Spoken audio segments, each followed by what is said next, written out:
Merci, Président. Avant de commencer, je voulais saluer les membres du jury qui sont là, également mes camarades et toute la communauté FAMP.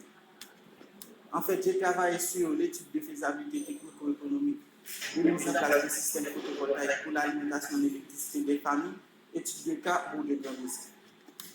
Pour la présentation de ce matin, nous allons suivre le petit plan présenté ici. Le plan est constitué d'une introduction, d'une présentation de la zone d'étude, de la méthodologie adoptée, des résultats et discussions et enfin les conclusions et recommandations. En guise d'introduction, il faut dire qu'aujourd'hui, l'électricité représente la forme d'énergie la plus répandue à travers le monde. La majeure partie de la demande électrique mondiale est assurée à partir des ressources fossiles.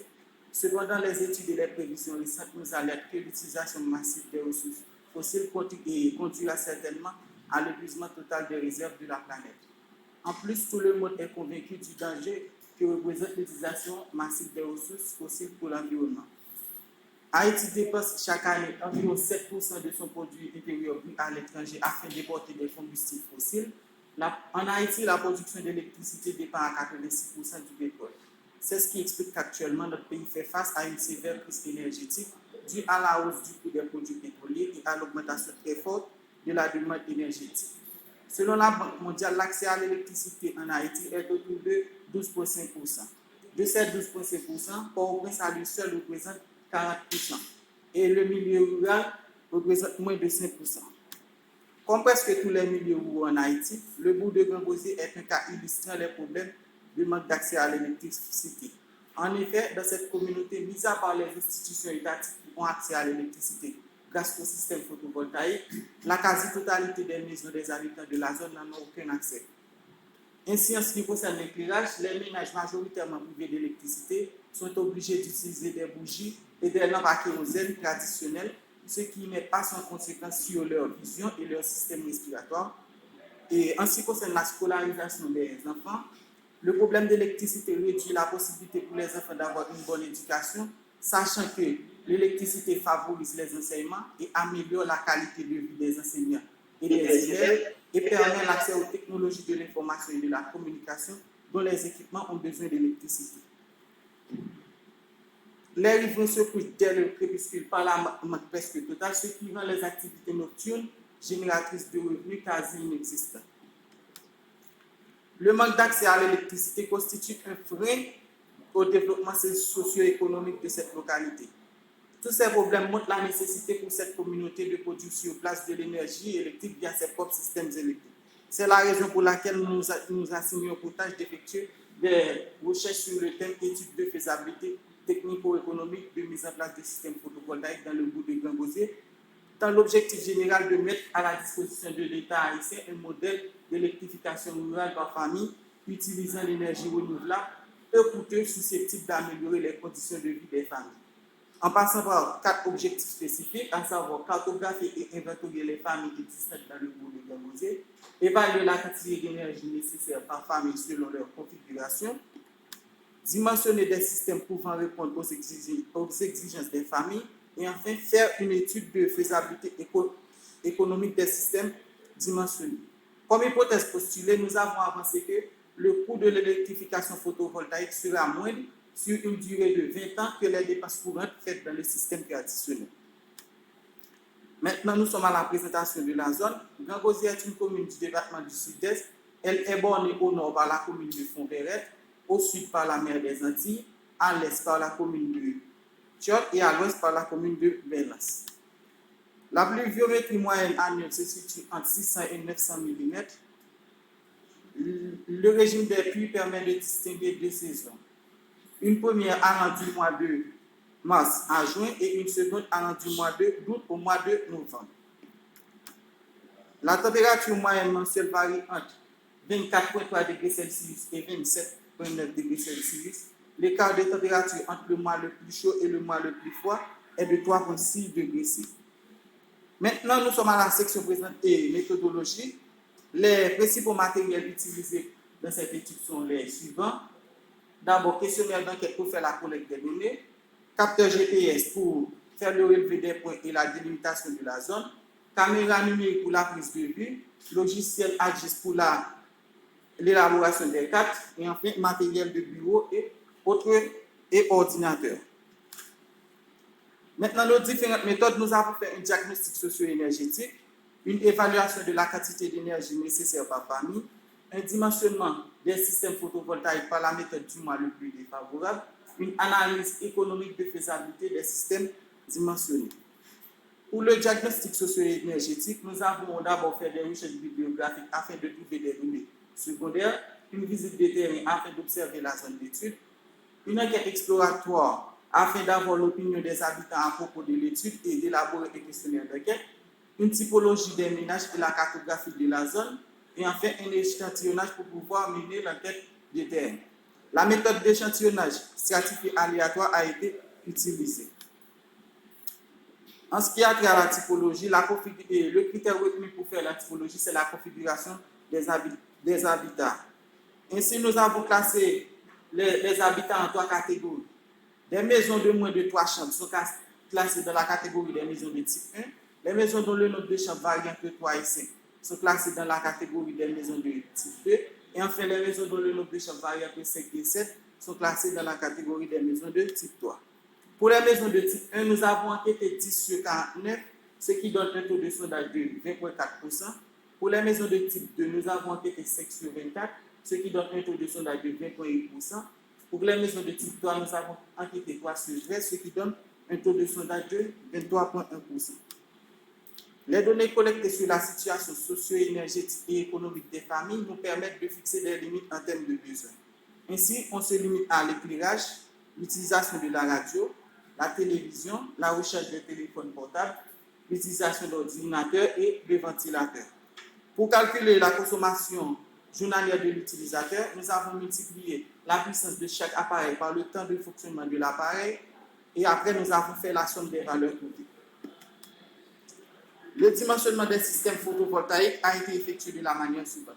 D'abord, nous avons calculé l'énergie à produire par la formule d'énergie à produire qui est la consommation journalière de l'utilisateur sur coefficient de perte. Le coefficient de perte dans ce cas vaut 0,65 car nous comptons faire des systèmes avec batterie. Ensuite, nous avons dimensionné les modules solaires. Pour le dimensionnement des modules solaires, nous avons d'abord estimé la puissance crête des champs par la formule puissance crête égale à énergie à produire sur irradiation de référence. L'irradiation de référence représente l'irradiation moyenne du mois le plus défavorable. Dans ce cas, c'est le mois de décembre. Ensuite, nous avons fait le choix de la tension de fonctionnement des champs en fonction de la puissance crête calculée et grâce au tableau présenté ici qui donne la tension recommandée en fonction de la puissance crête. Ensuite, nous avons calculé le nombre de modules nécessaires et la façon dont les modules seront arrangés. Après, nous avons dimensionné le pack de batterie. Pour dimensionner le pack de batterie, nous avons d'abord fait le choix du type de batterie à utiliser. Après, le choix du nombre de jours d'autonomie dont on souhaite bénéficier. Dans notre cas, c'est 2 jours. Le choix de la profondeur de décharge maximale qui est de 80%. Le calcul de la capacité totale du pack de batterie qui est obtenu à partir de la formule présentée ici. Ensuite, nous avons calculé le nombre de batteries à installer et la façon dont les batteries seront arrangées. Ensuite, nous avons dimensionné le régulateur. Pour le régulateur, les critères retenus pour faire le dimensionnement sont les suivants. D'abord, la tension nominale, elle doit être la même que celle du champ photovoltaïque. Le courant d'entrée est obtenu à partir de la formule I entrée est égal à 1,5 fois nombre de modules en parallèle par courant de court-circuit des modules. Ensuite, nous avons calculé le courant de sortie à partir de la formule courant de sortie égal à 1,5 fois puissance totale journalière sur tension de fonctionnement. Le régulateur choisi doit être capable de supporter le courant d'entrée et doit pouvoir débiter un courant supérieur au courant de sortie. Ensuite, pour le dimensionnement de l'onduleur, nous avons retenu les critères suivants. D'abord, la tension d'entrée, elle doit être la même que celle du pack de batterie. La tension de sortie est plus égale à 110 volts courant alternatif. Ensuite, la tension nominale doit être supérieure à 1,3 fois la puissance totale journalière. En ce qui a trait au câble, pour faire le dimensionnement des câbles, il est nécessaire d'élaborer un plan de câblage. C'est la raison pour laquelle nous avons présenté ici le plan de câblage adopté pour faire le calcul des sections. Les différentes sections ont été calculées à partir de la formule section est égale à longueur par et par intensité multiplié par rho sur delta U qui représente la chute de tension. Ensuite, nous avons fait le calcul économique des systèmes. D'abord, nous avons fait le calcul de l'investissement initial total, le calcul de l'amortissement annuel total, le calcul de l'entretien et de la maintenance annuelle, enfin, le calcul des coûts sur la durée de vie. Maintenant, nous sommes à la section présentation des résultats. Les résultats obtenus sur la base des typologies montrent que le bourg de Gangosé a une superficie de 0,84 km² et compte environ 86 familles. Les 3 types de familles sont répartis de la manière suivante, à savoir 49 familles de type 1, 13 familles de type 2 et 24 familles de type 2 et 13 familles de type 3. En ce qui concerne la situation socio-énergétique des familles, les principales sources d'énergie utilisées par les familles sont les suivantes. Pour l'éclairage, les familles utilisent des bougies, des lampes à kérosène et des lampes de poche. Pour l'utilisation des radios, ce sont les piles électroniques chimiques qui sont généralement utilisées. Pour la cuisson des aliments, c'est le bois et le charbon de bois. Le tableau présenté ici donne les différents équipements proposés aux familles, c'est-à-dire à chaque type de maison. Le tableau présenté ici donne une estimation de la puissance totale et de la consommation journalière, mensuelle et annuelle des 3 catégories de familles. On peut remarquer que les puissances et les consommations vont en augmentant des maisons de type 1 aux maisons de type 3. Cela est dû au fait que l'on avait supposé que les maisons de type 1 posséderont moins d'appareils que les maisons de type 2 et que les maisons de type 2 posséderont moins d'appareils que les maisons de type 3. Ensuite, dans ce tableau, nous présentons les différents équipements utilisés pour faire le dimensionnement. Pour les modules, nous utilisons des modules de 125 watts crête, 12 volts de type polycristallin. Pour les régulateurs, pour les maisons de type 1, on utilise des régulateurs de 60 ampères 12 volts. Pour les maisons de type 2, ce sont des régulateurs de 40 ampères 24 volts. Et pour les maisons de type 3, des régulateurs de 60 ampères 24 volts. Pour les batteries, pour les 3 types de maisons, on utilise des batteries de 260 ampères heure 12 volts. Et enfin, pour les onduleurs, nous utilisons des onduleurs de 300 watts 12 volts, 110 volts à courant alternatif. Pour les maisons de type 1, ensuite, pour les maisons de type 2, nous utilisons les onduleurs de 500 watts 24 volts, 110 volts alternatifs. Et enfin, pour les maisons de type 3, nous utilisons les onduleurs de 600 watts. Le tableau présenté ici donne un résumé des résultats du dimensionnement fait pour les 3 types de maisons. Pour les maisons de type 1, l'énergie à produire est autour de 2084,62 Wh par jour. Pour les maisons de type 2, c'est environ 3009,23 Wh par jour. Et enfin, pour les maisons de type 3, c'est 3848,46 Wh par jour. La puissance crête à installer pour les maisons de type 1 est autour de 500 watts crête, 750 watts crête pour les maisons de type 2 et 1000 watts crête pour les maisons de type 3. La tension de l'installation pour les maisons de type 1, c'est 12 volts, 24 volts pour les maisons de type 2 et 3. Le nombre de modules total à installer pour les maisons de type 1, c'est 4 modules, 6 modules pour les maisons de type 2 et 8 modules pour les maisons de type 3. Le nombre de batteries à installer pour les maisons de type 1, c'est 3 batteries, 4 pour les maisons de type 2 et 6 pour les maisons de type 3. Pour les 3 types de maisons, on doit installer un onduleur et un régulateur. Le tableau présenté ici donne la section des câbles adoptés entre les différents composants. Nous donnons ici la section des câbles en mm² dans le système européen et en AWG dans le système américain. Le schéma présenté ici donne l'architecture adoptée pour les 3 types de systèmes. De côté, on a le pack de panneaux qui transforme l'énergie solaire en énergie électrique et achemine cette énergie vers le boîtier de raccordement. Le boîtier de raccordement achemine l'énergie vers le régulateur qui contrôle l'énergie et permet la recharge des batteries. Ensuite, les batteries acheminent l'électricité vers l'onduleur. L'onduleur transforme l'électricité continue en électricité alternative pour pouvoir alimenter les récepteurs.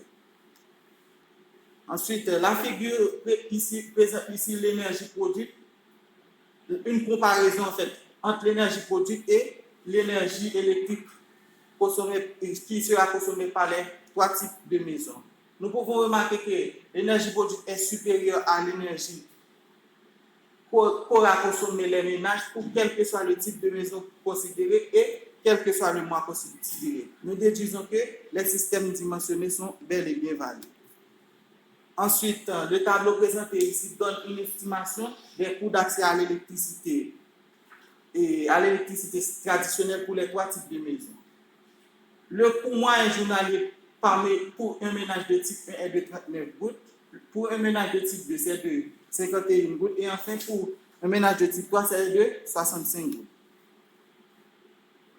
Le tableau présenté ici donne le coût de l'investissement initial total, le coût de l'amortissement total, le coût de l'entretien annuel total, le coût de la maintenance annuelle et le coût total par type pour les trois types de maisons. Le coût de réalisation de ce projet se chiffre autour de 22 817 429 gouttes avec un imprévu de 10%. L'analyse de l'histogramme présenté ici montre que les dépenses journalières effectuées par les ménages pour l'énergie traditionnelle sont toutes supérieures aux dépenses qu'aura effectuer les ménages pour l'énergie photovoltaïque, quel que soit le type de maison considéré. On déduit que les dépenses journalières pour les énergies traditionnelles permettront aux ménages de payer pour les dépenses qu'ils auront à faire dans les systèmes photovoltaïques. En conclusion, nous constatons que le projet est techniquement et économiquement réalisable. D'une part, la zone joue d'un bon potentiel solaire, à savoir une irradiation annuelle de 4,3 kWh par mètre carré par jour et une irradiation mensuelle minimale de 4,1 kWh par mètre carré par jour. Et d'autre part, les dépenses journalières respectives effectuées par les trois types de familles dans le système traditionnel sont toutes supérieures aux dépenses qu'aura effectuer les familles dans le système photovoltaïque sur la durée de vie du projet. D'après ce constat, il en ressort que les familles sont capables de payer pour l'électricité photovoltaïque, ce qui permet de confirmer notre hypothèse, à savoir le coût de l'électrification photovoltaïque est moindre sur une durée de 20 ans que les dépenses courantes faites dans le système traditionnel. En guise de recommandation, compte tenu des grandes distances qui séparent les zones rurales des milieux déjà électrifiés et du coût élevé des systèmes de transport et de distribution d'électricité, nous faisons les principales recommandations suivantes à l'État haïtien, à savoir participer aux efforts visant à rendre le solaire financièrement abordable en soutenant des systèmes qui donnent aux personnes les plus vulnérables l'accès à la technologie photovoltaïque, investir dans la recherche et le développement de la technologie photovoltaïque, trouver des fonds nécessaires aux premiers investissements qui seront récupérables à long terme, renforcer les programmes donnant accès au crédit énergie de façon à ce que même les plus démunis et les gens les plus reculés du pays puissent participer. Après, on montre les contraintes de l'importance des premiers investissements à laquelle doit faire face le monde rural pour s'équiper des technologies photovoltaïques. Avant la matérialisation de ce projet, il serait indispensable de mener à bien des campagnes de sensibilisation des populations bénéficiaires des principes de base de la gestion et utilisation des systèmes photovoltaïques, former des techniciens capables d'effectuer des réparations dans les systèmes en cas de dysfonctionnement, ensuite prévoir un endroit bien précis pour jeter les huiles de vidage des batteries afin de ne pas polluer l'environnement. Ensuite, pour rendre moins difficiles les études à venir, il serait nécessaire pour que l'État haïtien, au moins à travers le Bureau d'énergie et de l'énergie, de mettre en place des instruments de mesure du rayonnement solaire et de la durée d'ensoleillement. Merci beaucoup pour votre attention. Maintenant, je fais place au membre du jury pour les principales questions et suggestions.